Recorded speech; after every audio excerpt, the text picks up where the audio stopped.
Very warm welcome to this show. मैं हूं कामरान शाहिद। आज प्राइम मिनिस्टर की सदारत में बड़ा हाई प्रोफाइल नेशनल एक्शन जो कमेटी है, प्लान जो है, उसकी कमेटी का इजलास हुआ।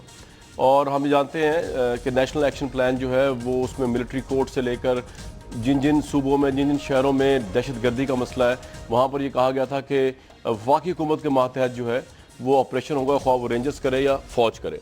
रेंजर्स ऑपरेशन कर रही है कराची में और बहुत से बावसूख ज़राओं के मुताबिक वो ऑपरेशन जो है बड़ा कामयाबी से जारी है और उसका क्रेडिट फ़ौज पाकिस्तान को भी जाता है, नवाज शरीफ साहब की गवर्नमेंट को भी जाता है जो लोग देते हैं।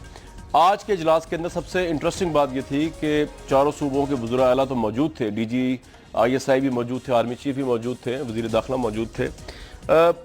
वज़ीर आला सिंध ने जो है वो ये ग्रीवियंस अपना शेयर किया इस मीटिंग के अंदर कि FIA जो है वो अपने इख्तियारात से तजावुज़ कर रही है। कहना शायद वो चाह रहे होंगे कि रेंजर तजावुज़ कर रही है, लेकिन बहरहाल उन्होंने FIA का नाम यूज़ किया। इसी तरह प्राइम मिनिस्टर की तरफ से ये कहा गया कि वो ग्रीवियंस को एड्रेस करेंगे, लेकिन प्राइम मिनिस्टर ने साथ में ये भी कहा कि नेशनल एक्शन प्लान के ज़्यादातर हिस्सों पर अमल नहीं हो रहा और वो क्यों नहीं हो रहा इस पर भी बात करेंगे आज के प्रोग्राम में। और उन्होंने ये भी कहा कि इसको स्पीडी बनाया जाए, तो उसमें कराची ऑपरेशन भी स्पीडी करने की बात कही जाएगी। कितना मजीद स्पीडी हो, क्योंकि ऑलरेडी जो है कराची ऑपरेशन को लेकर पाकिस्तान पीपल्स पार्टी के MPs, साबिक MPs, मुबैना फ्रंटमैन, बड़ी बड़ी सियासी शख्सियात के ना सिर्फ अरेस्ट हो रहे हैं बल्कि करप्शन के बड़े बड़े दास्तानें सामने आ रही हैं। तो पीपल्स पार्टी को एतराज़ है। MQM जो है एतराज़ करती है कराची ऑपरेशन के ऊपर, बहुत बड़ा एतराज़ करती है। वो कहती है कि उनके बंदों को पकड़ा जा रहा है और उनकी एक्स्ट्रा जुडिशल किलिंग हो रही है, उनको कोर्ट में प्रोड्यूस नहीं किया जा रहा। तो MQM और पीपल्स पार्टी का बहुत बड़ा सवालिया निशान है। इसके बावजूद अगर नवाज शरीफ साहब ये कह रहे हैं कराची ऑपरेशन को और तेज़ किया जाए, तो क्या MQM पीपल्स पार्टी को ऑन बोर्ड लेकर तेज़ किया जाए या इनको इनके ग्रीवियंसेस को इग्नोर करके किया जाए? बात करेंगे इन तमाम चीज़ों पर आज व्यूअर्स। मियां जावेद लतीफ़ साहब MNA नून लीग से, बहुत बहुत वेलकम मियां साहब आपको। वसीम अख्तर साहब मतलब कोई मूवमेंट से हमारे साथ हैं। सरदार लतीफ़ खोया साहब सेक्रेटरी जनरल पाकिस्तान पीपल्स पार्टी, साबिक गवर्नर पंजाब हमारे साथ हैं। मुराद सईद साहब MNA है, पाकिस्तान तहरीक इंसाफ के, हमारे साथ हैं। वसीम अख्तर साहब, आज प्राइम मिनिस्टर ने यह कहा है कि मजीद तेज़ किया जाए ऑपरेशन को। आपको इस पर कोई एतराज़ तो नहीं है मजीद, या आप समझते हैं कि तेज़ करने का मतलब यह है कि आपके खिलाफ मजीद तेज़ किया जाए? क्योंकि MQM is one of the most important parties जिसने बड़ा प्रोटेस्ट किया है इस रेंजर्स ऑपरेशन को लेकर। देखिए, जहां तक कामरान साहब आपने एतराज की बात की है और अच्छा, वसीम अख्तर साहब की आवाज का आवाज, वसीम साहब को आवाज आ रही है मेरी? हेलो जी, आपको वसीम भाई मेरी आवाज आ रही है? जी, अब बताइए। जी बताइए। मुझे आ रही है आपकी आवाज। जी जी फरमाइए। जी, जहां तक एतराज का मामला है, आपका सवाल एतराज पे था। एतराज तो हमारा रिकॉर्ड पे है। हमारा एतराज तो इतना है कि हमने नेशनल असेंबली, प्रोविंशियल असेंबली और सेनेट से इस्तीफे दे दिए हैं और इसी वजह से दिए हैं कि हम भी चाहते हैं ऑपरेशन हो। हम ऑपरेशन के खिलाफ नहीं है, हमारी डिमांड पे ऑपरेशन हो रहा है, मगर जो हमारी तहफ़्फ़ुज़ात हैं उनको एड्रेस किया जाए। हम ये नहीं कह रहे कि क्रिमिनल को ना पकड़ा जाए, टारगेट किलर को छोड़ दिया जाए, ये नहीं है हमारी कोई सवाल। हमारा सवाल प्राइम मिनिस्टर साहब के सामने रखा हुआ है हमने, और उनसे मीटिंग्स भी हुई हमारी ग्रीवेंसेस की कमेटी बनाने की भी बात की गई। तो हमारी ख्वाहिश ये होगी और हमारी कोशिश ये होगी, जैसा कि सारी सियासी जमातों को पार्लियामेंट की कॉन्फ्रेंस में लेके मियाँ साहब ने, मौलाना फजल रहमान की मेहरबानी है कि वो उन्होंने बीच में डाला। इसी तरह सारी सियासी जमातें जो हैं वो हमारे जो ग्रीवेंसेस हैं उनको भी देखें। राइट, ज्यादतियां हो रही हैं, हम उन ज्यादतियों के खिलाफ आवाज उठा रहे हैं। वसीम भाई, ये एक पॉइंट ऑफ व्यू है, लेकिन दूसरा पॉइंट ऑफ व्यू है कि हमारे प्रोग्राम्स में आके मतलब कोई मूवमेंट जो है उसका ये एक आर्ग्यूमेंट है, वो ये कहते हैं कि जी पंजाब वाले ज्यादती कर रहे हैं, पंजाब की गवर्नमेंट ज्यादती कर रही है, और जब भी पंजाब की गवर्नमेंट पावर में आती है, पंजाब के पॉलिटिशियन आते हैं, हम पे ज्यादती होती है। आपको लगता नहीं कि ये बड़ा अनफेयर है पंजाब की आवाम के साथ इस तरह का एनालिसिस करना? अभी परसों मुजाहिद बलोच साहब मेरे प्रोग्राम में आए हुए थे, वो भी ये बड़ा जज्बाती होकर ये कह के गए कि जी क्योंकि पंजाब वाले जो है उन्होंने पानी पे हमारे कब्जा कर लिया, पंजाब वालों ने जो है वो गोली की सियासत कर रहे हैं, हमारी ऐसी तैसी कर दी है, महाजरों की एटसेट्रा। आप शेयर करते हैं ये पॉइंट ऑफ व्यू, या आप समझते हैं कि नहीं वो जज्बाती आप में इस तरह के कुछ लोग बात कर देते हैं, या आप भी ये शेयर करते हैं कि नहीं जी पंजाब की लीडरशिप जब पावर में आती है तो ज्यादती हो जाती है आपके साथ या दूसरों के साथ सिंध वगैरह में? देखें, मैं पंजाब के हवाले से कोई बात नहीं करना चाहूंगा, ना मेरी ये सोच है। मैं फेडरल गवर्नमेंट की बात कर रहा हूं, चाहे वो सूबे किसी भी सूबे से हो। वो आज जो हुकूमत है उससे मेरे तहफ़्फ़ुज़ात हैं। हमारी मीटिंग्स हुई हैं प्राइम मिनिस्टर साहब से, हमने अपनी सारी तहफ़्फ़ुज़ात उनके सामने रखे हैं। हमने कहा है एक्स्ट्रा जुडिशल किलिंग, उन्होंने एग्री किया है हमारी तहफ़्फ़ुज़ात से कि एक्स्ट्रा जुडिशल किलिंग के वो खिलाफ है, मिसिंग पर्सनस के वो खिलाफ हैं। मगर अफसोस के कुछ स्टेप फॉरवर्ड नजर नहीं आ रहा, कोई ऐसी कोशिश नजर नहीं आ रही कि इन चीजों पे ध्यान दिया जाए। फिर हमारी जो फलाई एक्टिविटीज हैं, सियासी एक्टिविटीज हैं, वो बैन की हुई हैं। अल्ताफ भाई की स्पीच पे बैन किया हुआ है, उनकी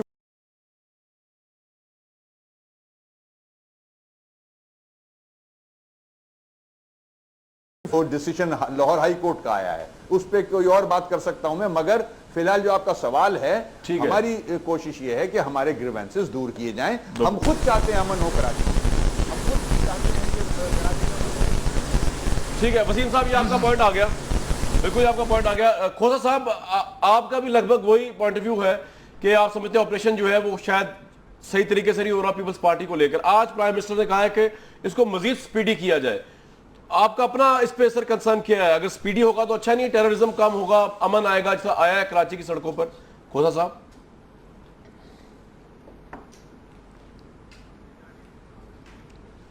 खोसा साहब माजरत, आपकी आवाज नहीं आ रही, यहाँ पे डीएसएनजी के लिंक का प्रॉब्लम है। व्यूअर्स, एक क्विक ब्रेक लेते हैं और ब्रेक लेने के वापस आते हैं।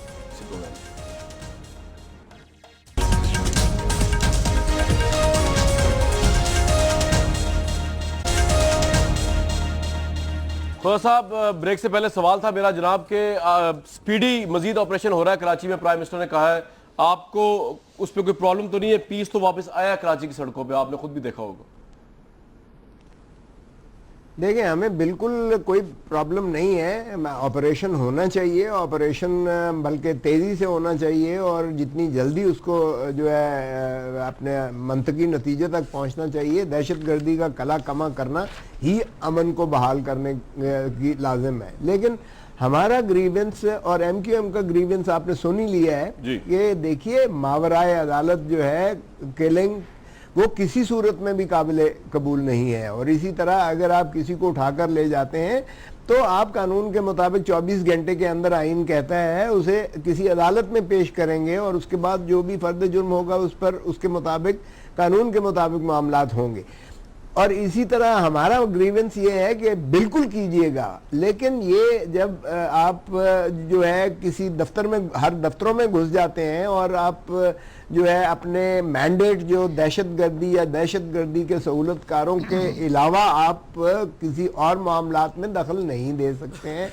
वो सिविल एडमिनिस्ट्रेशन का काम है और ये भी जो ऑपरेशन है ये सिविल एडमिनिस्ट्रेशन के एक बात बताइए, बिल्कुल ठीक है सर, मुझे एक बात बताइए कि जो सिविल एडमिनिस्ट्रेशन है पीपल्स पार्टी की, और ये जब से ऑपरेशन स्टार्ट हुआ है, ये क्या वजह है कि आपकी आला शख्सियात जो है सियासत की, उन्हीं के फ्रंटमैन करप्शन में पकड़े जा रहे हैं?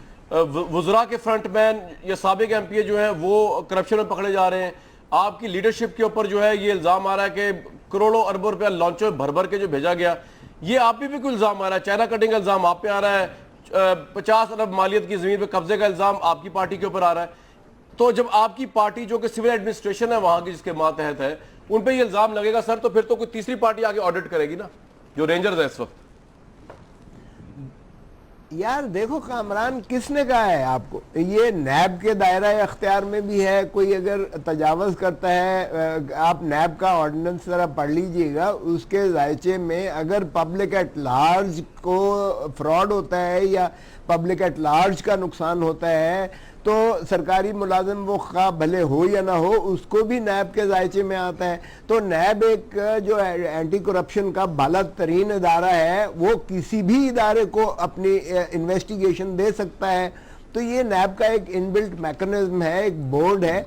अच्छा, मैं तो कहता हूं कि भले आप इसको भी छोड़ दें, आप लेजिस्लेट कर लीजिएगा, एक ऐसा गैर जानिबदार और मजबूत इदारा लेकर आए जो सारों का एहतसाब कर सके और बिला इम्तियाज। देखें, जब आप इम्तियाजी सलूक करते हैं कि आपने एमक्यूएम को उठा लिया, आपने पीपल्स पार्टी को उठा लिया, तो देखिए वाइट कॉलर क्राइम में माशाअल्लाह मौजूदा हुक्मरान जो मरकज और पंजाब के हैं उनका सर फहरिस्त नाम है। नैब में ने जो फहरिस्त एंटी जो दी है सुप्रीम कोर्ट में दाखिल कराई है, जवाद ख्वाजा साहब की सरबराही में जो सुन रहे थे साबका चीफ जस्टिस, उन्होंने सरे फहरिस्त नवाज शरीफ साहब का नाम है, उसके बाद शहबाज शरीफ साहब का नाम है, फिर खजाने के मालिक इसहाक डार साहब का नाम है। तो देखिए, अगर आपने बात की है करप्शन की, मैं ये नहीं कहता हूं corruption across the board ruthless करें और इरेडिकेट करें, हम इसके सख्त बिल्कुल ठीक है जी, बिल्कुल ठीक है, लेकिन खुद सिलेक्टिव नहीं होना चाहिए। मियां जावेद लतीफ साहब और उसी के दायरे, जिसके दायरा इख्तियार में है वही करें, दायरा इख्तियार जिसका है, दोनों को रिस्पॉन्ड कर रेंजर्स का दीजिए। नहीं है माजरत के साथ। ये आपने रेंजर्स को भेज के जो दो पार्टीज को ये तासुर उभर रहा है कि जो आप नहीं कर सकते वो आप रेंजर्स के जरिए करवा रहे हैं।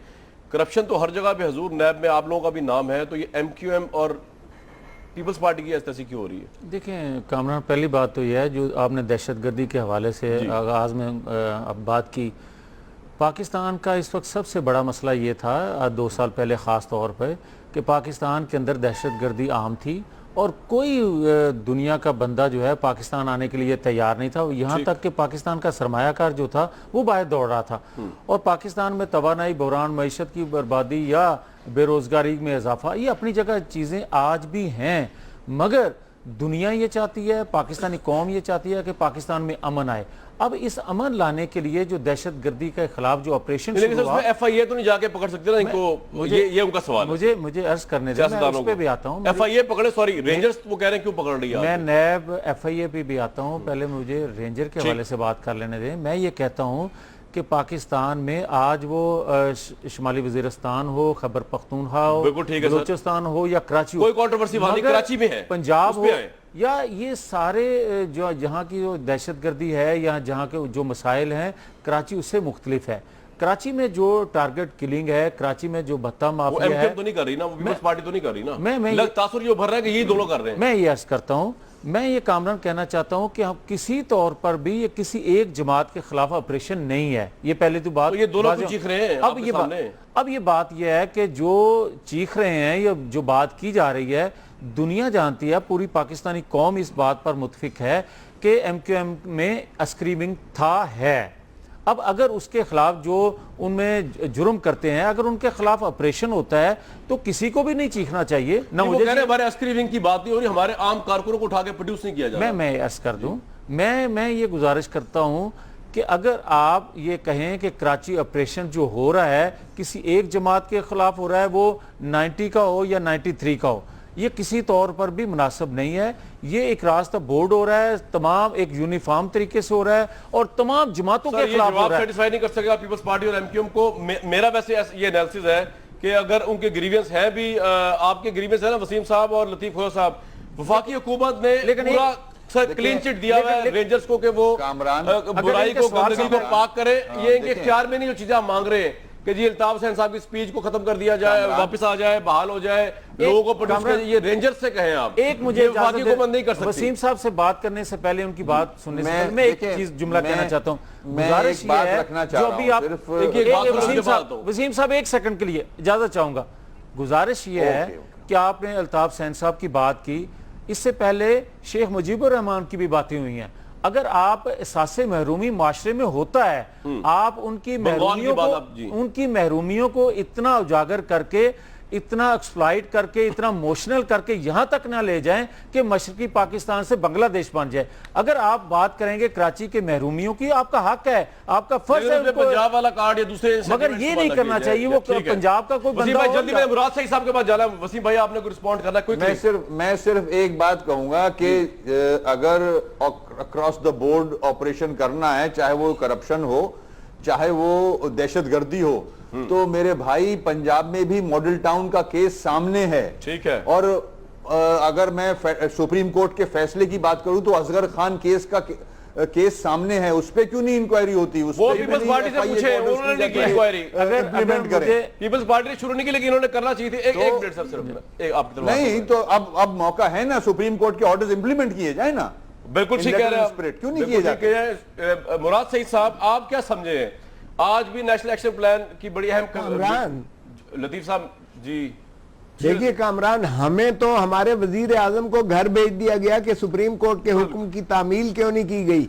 असगर खान के केस में सुप्रीम कोर्ट ने क्यों नहीं घर भेजा, जो कि आज तक उसकी तामील सर, लेकिन नहीं वो हुई। इम्प्लीमेंट तो आपने करना था ना लतीफ फौज साहब। वो आपने कहा कि हम रिकंसिलेशन कर रहे हैं, हम जो है नवाज शरीफ साहब के खिलाफ केस नहीं ओपन करेंगे। ना कामरान नहीं, अपना ये दुरुस्त कर लें। वो इम्प्लीमेंट करना था इदारों ने जो आपके मातहत थे, एग्जीक्यूट करती हैं। कौन से इदारों की बात कर रहे तो हैं? इनके मातहत थे FIA वगैरह या नैब।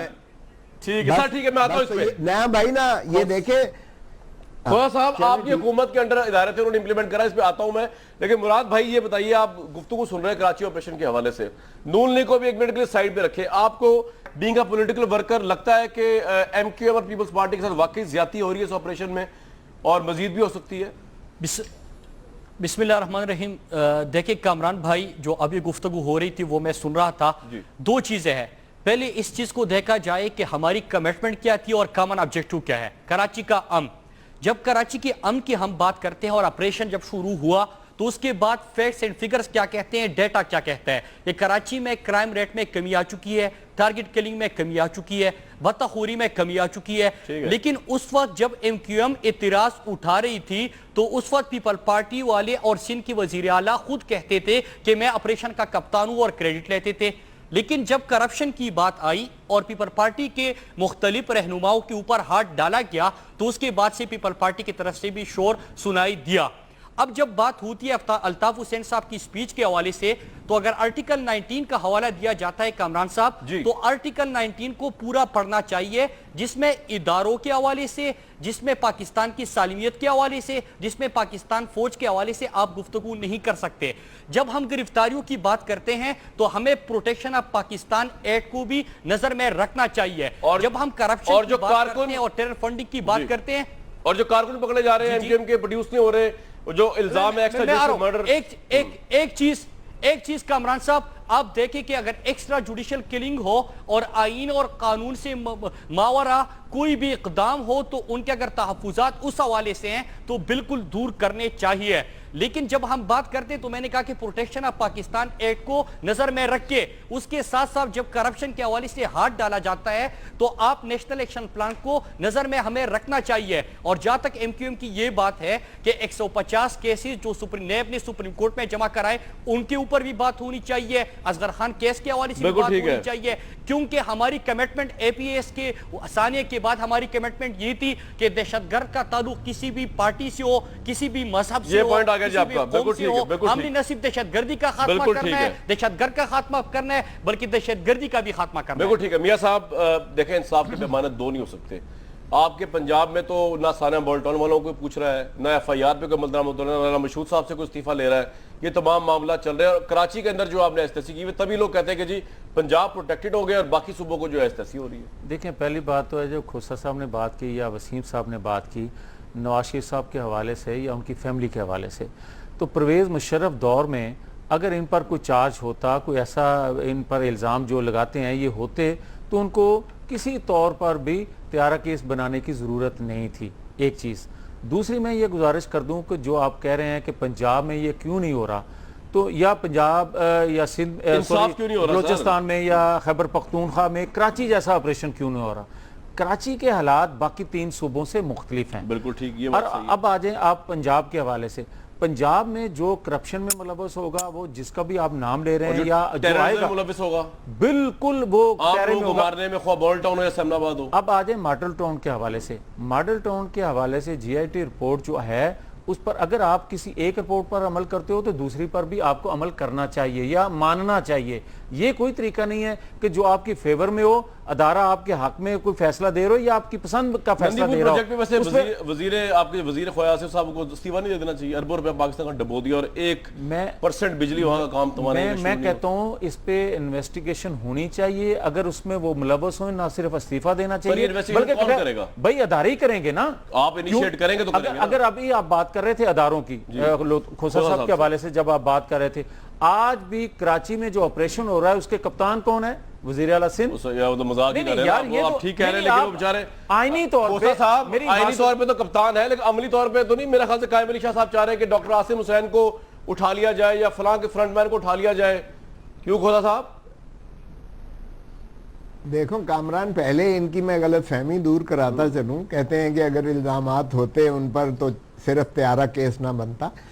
मैं तो अटॉर्नी जनरल पाकिस्तान था, इनके खिलाफ जो केसेस थे, पाकिस्तान के सबसे बड़े नादहिंद हैं ये 17 बैंकों के कंसोर्शियम के, नवाज फैमिली, नवाज शरीफ इंक्लूसिव, वो केस अलहदा था। उसके बाद रायवेंड का जो है रेफरेंस वो अलहदा था, किकबैक और कमीशन से बने। फिर इसी तरह जो हुदैबिया पेपर मिल थी उसका केस अलहदा था।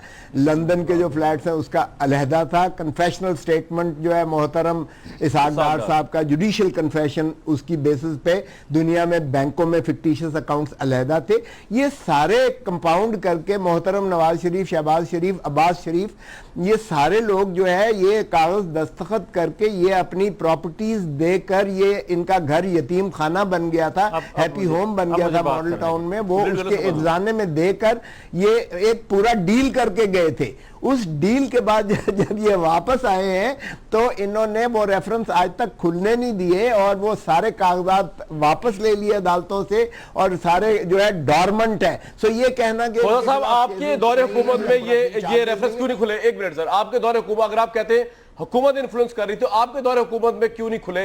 आप क्यों इनके साथ पार्टी बने हुए थे? फिर अगर आपको पाकिस्तान की दौलत, ये भी सुन लो कामरान, ये भी सुन लो, केसेस का रेफरेंस जो है उसके बाद नैब ने भेजा, अदालत आलिया ने उसको इंजंक्ट कर दिया, स्टे कर दिया। स्टे करने के बाद खत्म कर दिए। अदालत खुदा ना खास्ता इनके साथ तो नहीं मिली हुई थी ना सर, गवर्नमेंट है। ठीक है जी मियां साहब, फिर जाओ यार अदालतों ने कभी इनके खिलाफ जो अभी खोसा साहब कह रहे थे, फैसला दिया है। बात ये है खोसा साहब, एक सेकंड के लिए गुजारिश ये है कि मैं अच्छा नहीं लगता कि मुझे खोसा साहब बार बार ये आपको कहना पड़े कि आप इतने सीनियर हो के इस तरह की आप गुफ्तगू करेंगे जिसका सर पहुंच ना को वो मुनासिब नहीं है। फैक्ट्स बताएं, फैक्ट्स बता दें। गुजारिश ये है कि आप जिन केसेस का जिक्र कर रहे हैं, मेरा ख्याल को 15-16 साल हो गए हैं। 15-16 सालों में कितनी चीफ जस्टिस चेंज हुए, कितने अदारों के हेड चेंज हुए, कितनी हुकूमतें चेंज हुई। आप कहते हैं कि एक से मुआहदा करके गए, आपके दौर में किससे मुआहदा किया हुआ था हमने कि आप वो केसेस खोल ना सके? हाई कोर्ट ने वो जो है वो केसों से बरी किया जो इल्जामात थे, सुप्रीम कोर्ट ने बरी किया, लोअर कोर्ट ने बरी किया, नैब ने बरी किया। मुझे ये बताएं फिर किससे ये सर्टिफिकेट लिया जाए कि ये इल्जामात गलत थे? क्या ये सर्टिफिकेट जो है स्विस अदालत से लिए जाएं या लाड़काना से लिए जाएं या लतीफ खोसा साहब से ये सर्टिफिकेट लिया जाए? खुदा के लिए ये बातें मत करें कि अदारों पर भी आदमी एतमाद करें। आपने अपने दौर 5 सालों में ये बातें क्यों नहीं की जो आज आप बातें कर रहे हैं? दोस्ती थी ना उस वक्त, अब तो टूट गई। टूटी है, किस बात में टूटी है ये भी बता दें। लंबी लंबी कामरान छोड़ रहे कामरान मेरे भाई, इतनी लंबी लंबी ना छोड़ें। जिन चीजों का पता ना हो उसका बेहतर है, क्योंकि ताजा तरीन जो नैब ने रिपोर्ट सुप्रीम कोर्ट में दाखिल की है उसमें ये पेंडिंग केसेस दिखाए हैं। मोहतरम नवाज शरीफ, मोहतरम शहबाज शरीफ, मोहतरम लोगों की पेंडिंग दिखाए हैं। तो आपसे यही गुजारिश करता हूँ, आप सीनियर लॉयर हैं, किसी कोर्ट में ये दाखिल क्यों नहीं करते? जी वसीम साहब क्यों नहीं देते कि इनको खोला जाए? साहब एक मिनट जी वसीम साहब, मैं सिर्फ मुराद सईद ने जो बात की है अभी आर्टिकल 19 के हवाले से, आर्टिकल जो हैं आइन के वो हमने भी थोड़े बहुत पढ़े हैं। बिल्कुल सही कह रहे हैं कि पूरा पढ़ना चाहिए, पूरे पढ़ने के बाद ही बयान दिया है कि फोर्सेस के खिलाफ बात नहीं की जानी चाहिए। मगर एक सवाल मेरा मुराद भाई से है, ARY काशिफ के प्रोग्राम में एक क्लिप चलाई थी उसने जिसमें इमरान खान पंजाबी में ये कह रहे हैं, इन जनरला दा पेशाब निकल जाता है अगर 20,000 बंदे इकट्ठे कर लो। तो ये कौन सी जबान है? क्या पंजाबी में सारी चीजें माफ है बोलना और उर्दू में बोलना बुरा लगता है? वहां आपका वायलेशन नहीं होता ये आर्टिकल 19 का, जहां इमरान खान बोल रहे हैं कि जनरलों के खिलाफ, ये फोर्सेस के खिलाफ बात नहीं आई? तो उस पे देखें फैसला कुछ और है और हमारे साथ फैसला कुछ और है। कामरान भाई आपसे एक सवाल है मेरा। जी। मैं खुश होता अगर आप अपने प्रोग्राम में कराची की जो 2 दिन कल जो 2 टारगेट किलिंग्स हुई हैं उसके मुतालिक भी बात करते। आप कीजिए। मैंने कल की है, हमारा सवालिया निशान है वसीम भाई, मैंने कल पूरा प्रोग्राम उस पे किया है, वो आप नहीं देख सके, लेकिन ओके मुझे नहीं पता था, आई एम सॉरी, मुझे नहीं पता। हमारा सवालिया निशान है हुकूमत सिंध पे कि ये टारगेट किलिंग कैसे हो रही है, और ख़ास एक तबके की हो रही है, जर्नलिज्म की हो रही है। जो हमारा इंजीनियर था एक जियो का सैटेलाइट इंजीनियर, उसको बेचारे के 8 बच्चे हैं उसे। तो ये कौन सा अमन, कहाँ है अमन, हमारे समझ में नहीं आ रहा। असल जो अमन तबाह करने वाले हैं उस तरफ डाइवर्ट किया जाए। ठीक है जी, बिल्कुल। मेरा आपसे भी ये सवाल होगा कि आप इस बात को उठाएं। जी मुराद सईद साहब, अमन पे बात कर रहे हैं। कराची के अमन को आप तो बड़ी खुशफहमी में मुब्तला लग रहे हैं मेरे ख्याल से। जी जी, वहां पे लोग जर्नलिस्ट मर रहे हैं, अमन कामरान पूरा नहीं साहब आया जो- अभी, वसीम साहब कह रहे हैं। जी जी, कामरान साहब जो खान साहब के हवाले से इन्होंने काशिफ अब्बासी साहब के एक प्रोग्राम का हवाला दिया, वो मेरी नजरों से नहीं गुजरा, लिहाजा उस पर मैं कमेंट नहीं करूंगा।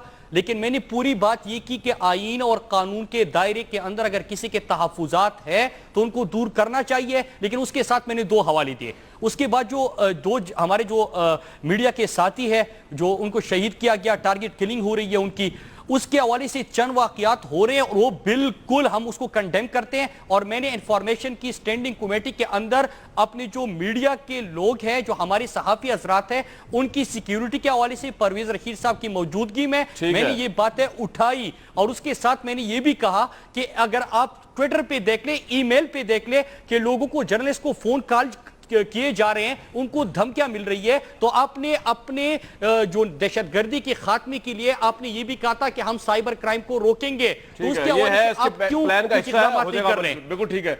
मैं खोआ साहब, बिल्कुल ठीक, खोआ साहब लेकिन जी इसको रिस्पॉन्ड खोआ साहब कर रहे थे ना, सिंध की हुकूमत उनके पास है। खोआ साहब, वसीम अख्तर साहब भी कह रहे हैं अमन पूरी तरह बहाल लियो। हम भी कल पूरा प्रोग्राम किया है, लोग अभी भी मर रहे हैं वहां पर, तो रेंजर्स को तो अभी और फाल ऑपरेशन मेरे ख्याल से करना चाहिए। क्यों लतीफ खोसा साहब? क्योंकि आपकी हुकूमत और पुलिस तो फारिग लग रही देखिए है। कामरान, यही एग्जैक्ट देखें, यही होना चाहिए कि आपकी कंसंट्रेशन यकसुई के साथ दहशतगर्दी को खत्म करने की तरफ होना चाहिए। बिल्कुल ठीक। जब आपका ये बंटवारा हो जाएगा कि आपने जो है दफ्तरों में भी चला जाना है, आपकी दस्तरस में कुछ और मामलात भी आपने जो है उसमें भी अंदाजी करनी है, दस्तराजी करनी है जो आपके मैंडेट में नहीं है, तो फिर आपकी जो है वो डिवाइड हो जाएगी। तो इसमें जो आपको मैंडेट दिया गया है हमारा यही है, उस पर भरपूर और यकसुई के साथ करें ताकि दहशतगर्दी खत्म हो जाए। ठीक कहा गया कि जर्नलिस्ट को जिस तरह मारा गया है, वसीम कह रहे हैं उसके 8 बच्चे हैं, मुझे तो नहीं इल्म, लेकिन चाहे जो भी पोजीशन हो, ये मारना जुल्म है। ये नहीं कहा जा सकता कि हुकूमत की नाकामी भी तो है सर, ये भी तो माने ना। आज थोड़ी मरे, मरते आ रहे हैं और लोग मरते आ रहे हैं वहां पे, तभी ऑपरेशन स्टार्ट हुआ। जी मुराद साहब, कामरान साहब, आप पे बिल्कुल आ रहा हूं, एक मिनट से देखिए कामरान साहब, जी मुराद साहब, देखिए कामरान साहब, एक बिल्कुल ये मैंने कहा कि इसकी हम मजम्मत करते हैं और हुकूमत को इसके ऊपर एक्शन लेना चाहिए। लेकिन एक चीज खुदारा, जो कराची अमन की तरफ बढ़ रहा है, जितनी भी डेटा आपके सामने इस वक्त पड़ा हुआ है, टारगेट किलिंग हो, बदतखूरी हो, जो जराइम हो, उसमें कमी आ रही है। तो इसको कंट्रोवर्शियल, हम दुश्मन को कहीं अपने मकसद में कामयाब ना करें। हमारा इत्तिफाक और जो हमारी कमिटमेंट है पाकिस्तान में अमन के लिए और कराची ऑपरेशन के हवाले से, उसकी साथ को नुकसान ना पहुंचे इससे। कौन सा को नुकसान पहुंचा रहा है मेरे भाई? लेकिन बाकी जितनी सारी केसेस है, बिल्कुल ठीक है, जो ये वाकयात कर रहे हैं, उनका तो मकसद ये है कि मीडिया को टारगेट करने से बड़ी खबर बनी। यार अब बात ये है कि अब तो मेरी बात सुने, पहले तो इल्जाम लग जाया करता था एमक्यूएम के ऊपर कि जी फलां को मार दिया, लोग इल्जाम लगा दिया कर। अब तो नहीं लगा सकते ना। अब तो एमक्यूएम जो है वो तो नजर ही नहीं आ रही है, क्योंकि जिस तरह एमक्यूएम के साथ जिस तरह ऑपरेशन हो रहा है, जिस तरह वो बयान कर रहे हैं, अब आप एमक्यूएम पे इल्जाम तो नहीं लगा सकते ना मुराद साहब। नहीं कामरान साहब, आप देखिए कि पाकिस्तान के अंदर अगर दहशतगर्दी किसी पॉलिटिकल पार्टी का मिलिटेंट विंग था, तो उसके अलावा पाकिस्तान के अंदर मुख्तलिफ दहशतगर्द ग्रुपें भी मौजूद भी काम कर रहे थे। ज़रबी आज़म का मकसद ये था कि आपने ज़रबी आज़म का मकसद ये था दहशतगर्दी का खात्मा करना। बिल्कुल ठीक है, पॉइंट आ गया। ये तो आप जी अगर आप ये कहें कि कराची ऑपरेशन के बाद कराची में अमन नहीं आया तो ये बात गलत है। हाँ, ये बात नहीं, जो अभी बात हो रही थी, वसीम साहब बात कर रहे थे या लतीफ खोसा साहब बात कर रहे थे, भाई गुजारिश ये है, अगर आप ये कहें कि मुकम्मल अमन हो गया, ये भी बात गलत है। क्योंकि जराइम पेशा लोग जो हैं, मैं ये नहीं कहता कि पूरी एमक्यूएम के लोग जो हैं वो जराइम पेशा हैं, पूरे एमक्यूएम के लोग जो हैं वो दहशतगर्द हैं। भाई एमक्यूएम एक सियासी जमात है, मगर इसमें अगर अस्करी विंग है, अगर इसमें कोई जराइम पेशा लोग छुपे हुए हैं, तो उनके खिलाफ ऑपरेशन भाई कर तो रहे हैं आप लोग, हो रहा है ना। क्या कर रहे हैं? नहीं, आपने ये बात की थी कि एमक्यूएम के खिलाफ या एमक्यूएम के लोग पकड़े जा रहे हैं, अब कैसे हो सकता है? समझती है उनके खिलाफ हो रहा है, मैं नहीं कह, मैं उनका ही मौकफ है। मगर ये कामरान साहब कैसे कहा जा सकता है कि वो जो लोग छुपे हुए थे मुख्तलिफ जमातों के, क्रिमिनल्स नहीं है, वो क्रिमिनल वसीम साहब से बिल्कुल ठीक है, आपका वैलिड पॉइंट है। जा रहे हैं। और ये मैं पूछूंगा जरूर ब्रेक से वापस आके वसीम अख्तर साहब से कि आपको इतनी गारंटी किस तरह है कि जिन लोगों के मतलब आप इतनी तहरीक चला रहे हैं कि जी ये कराची ऑपरेशन में हमारे साथ ये हो गया वो हो गया, जो लोग एक्स्ट्रा जुडिशल वो क्रिमिनल्स नहीं थे, या वो किस तरह पता है, ये पूछेंगे वसीम साहब से जी ब्रेक के बाद।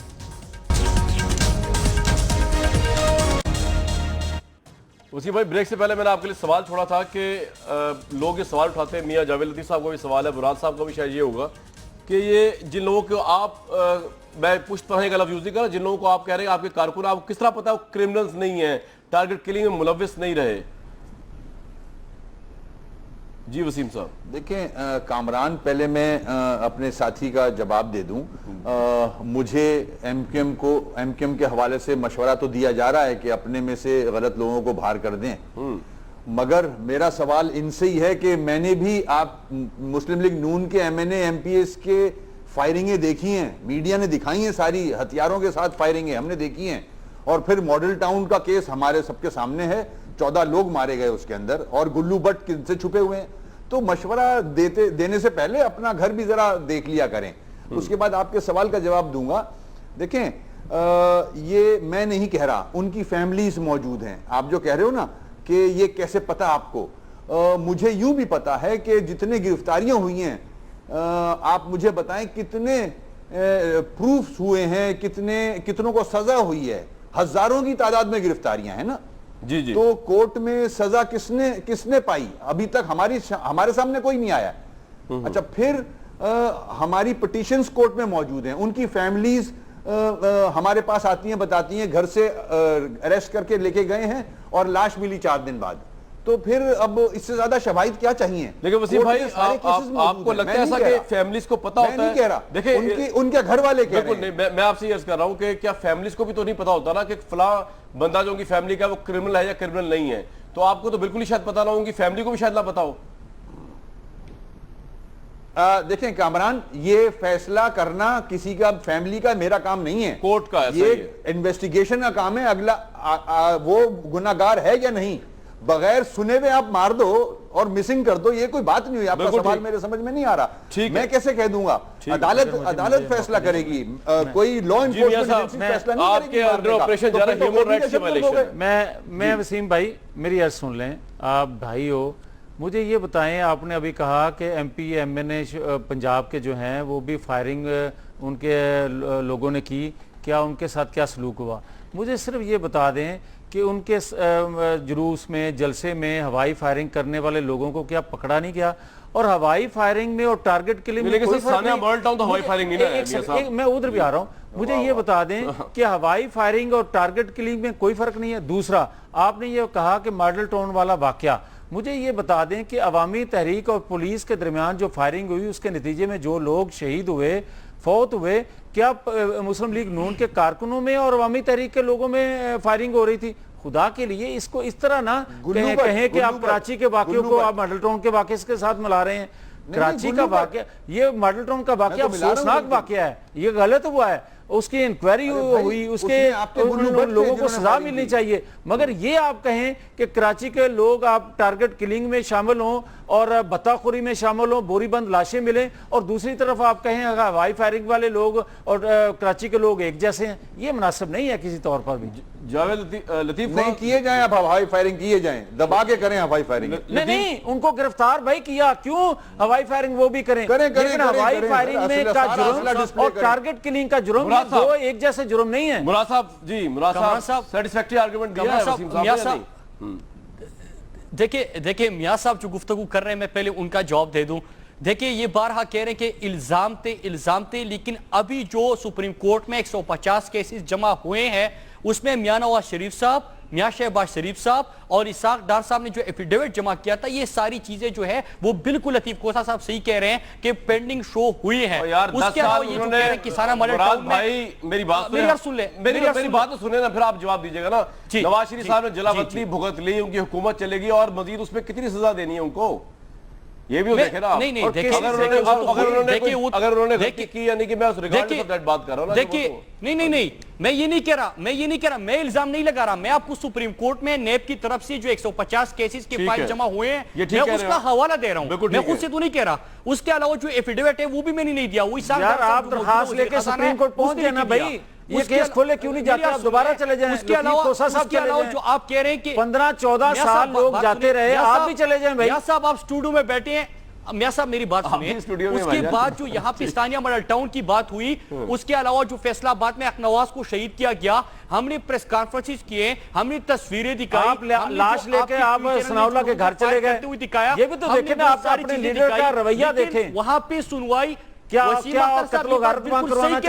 कि वहां पे सुनवाई नहीं हो रही। बात तो सुनिए मियां साहब, आप वहां पे स्टूडियो में बैठे हैं, मैं जहां से बात कर रहा हूं आप बार बार बोलते जा रहे हैं। चलें कंप्लीट कर लें जी मुराद भाई। उसके अलावा जो अगर नवाज शरीफ साहब जलावतन थे वो खुद अपनी मर्जी से चले गए थे, उसके बाद जो आप बात कर रहे हैं ये पीपल पार्टी से सवाल करें, हुकूमत भी खत्म करवा ली, अपनी मर्जी से बाहर भी चले। ठीक है चलें मुराद भाई, पॉइंट ठीक है। यहाँ पे मुकाबला कर देते, यहाँ पे जेल में वक्त गुजार देते, मुकाबला भाई मेरे मुकाबला के साथ जिस तरह आप करते हैं, मैं खत्म करूं फिर उसके बाद साहब मैं बात कर लूं फिर उसके बाद बात करें ना। जी मुराद साहब मैं मुझे कंप्लीट कर लें पॉइंट जल्दी से। उसके अलावा जो आपने पीपल पार्टी के लतीफ कोसा साहब से सवाल किया कि पिछले 5 सालों में आपने क्यों इसके ऊपर एक्शन नहीं लिया, आपने केसेस खोले क्यों नहीं, तो ये मिसाकी जमहूरियत जो था वो हम पहले बता चुके थे, मुकासिब नहीं। वो कहते तारुफ इसका क्या था, हर फल का हो, हर फूल का हो, हर सड़क का हो, सड़क का हो। खोसा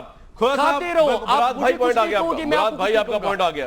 खोसा साहब मुझे आज डिस्कशन के बाद ऐसा लगा है कि आप भी ये चाह रहे हैं कि ठीक है कराची में अगर ऑपरेशन हो रहा है तो फिर लाहौर में भी होना चाहिए, तभी बात बराबर होगी, ताकि नून लीग के भी जो है गढ़ पे हाथ पड़े, यही होना चाहिए ना, ताकि लेवल प्ले फील्ड हो। जिन लोगों ने गुल्लू भट्ट सही नहीं देखो कामरान, अब ये बीच में बोल पड़ते हैं। कामरान बात ये है कि पंजाब जो है दहशतगर्दों की आमाज गाह बनी हुई है पिछले 35 सालों से। ठीक है। और जब आपके जो है ऑल पार्टीज कॉन्फ्रेंस में जो बात हुई थी उसमें भी ये था पंजाब में हुकूमत का हिस्सा थे, ये मदरसे गवर्नर थे, खुद गवर्नर के पास ज्यादा नहीं होता भाई, पंजाब गवर्नमेंट का हिस्सा थे। इनका पॉइंट सुन ले फिर आता हूं जी। खोसा साहब कंप्लीट कर लें।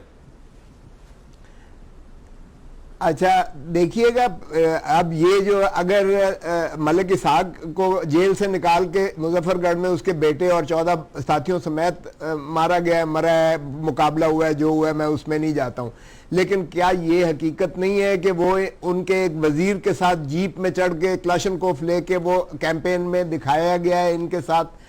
फिर ये जितनी जो बदकिस्मती है, मैं ये नहीं कह रहा हूं, मैंने तो एज गवर्नर बिल्कुल ये पॉइंट आउट किए थे कि जो है आप इस पर अमल कीजिएगा। खत्म हो गया।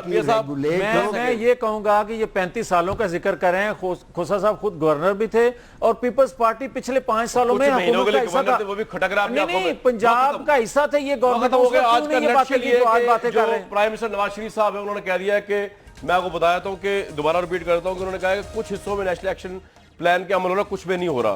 तो ये भी हो सकता है कि अब ये जो नेशनल एक्शन प्लान है ये पंजाब में भी आ जाए, और पंजाब में अगर आया तो फिर पता करेंगे नून लीग से कि क्या वो उतनी खुश है जितनी इस वक्त खुश है, जबकि सिंध में ऑपरेशन जारी है और MQM और पीपल्स पार्टी ग्रीवेंसेस हैं। नेक्स्ट वीक तक के लिए व्यूअर्स इजाजत।